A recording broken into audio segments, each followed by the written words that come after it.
અને હવે વાત કરીએ દિવાળી પહેલા સરકારમાં નવા જૂનીની।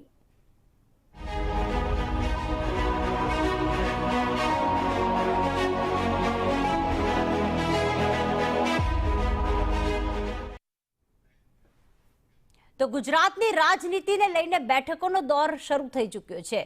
મુખ્યમંત્રી ભૂપેન્દ્ર પટેલ સહિત દિલ્હીમાં તેમણે રાત્રિ રોકાણ કર્યું હતું। મુખ્યમંત્રી ભૂપેન્દ્ર પટેલ આજે જે રવિ કૃષિ મહોત્સવ હતો તે કાર્યક્રમ પર રદ કરવામાં આવ્યો છે। થોડા સમય પહેલા ગુજરાત આવવા રવાના થયા છે।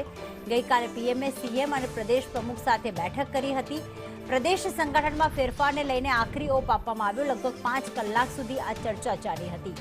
સંભવિત મંત્રીમંડળના વિસ્તરણ અંગે પણ ચર્ચા કરવામાં આવી અને આજે તેમનો જે કૃષિ મહોત્સવનો જે આખો કાર્યક્રમ હતો તે રદ કરવામાં આવ્યો છે, કારણ કે હાલમાં તેઓ ગુજરાત આવવા રવાના થયા છે। રાત્રિ રોકાણ પણ તેમણે પીએમ નિવાસસ્થાને જ કર્યું હતું। 5 કલાક લગભગ બેઠક ચાલી હતી, જેમાં વડાપ્રધાન નરેન્દ્ર મોદી, નવનિયુક્ત પ્રદેશ પ્રમુખ અને સાથે જ મુખ્યમંત્રી ભૂપેન્દ્ર પટેલ હતા। કેન્દ્રીય ગૃહમંત્રી અમિત શાહ પણ તેમાં હાજર હતા। એવું કહેવામાં આવી રહ્યું છે કે નવા મંત્રીમંડળનું વિસ્તરણ દિવાળીના પહેલા જ થઈ શકે છે।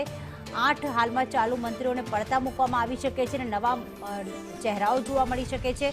તેને આખરી ઓપ આપી દેવામાં આવ્યું છે।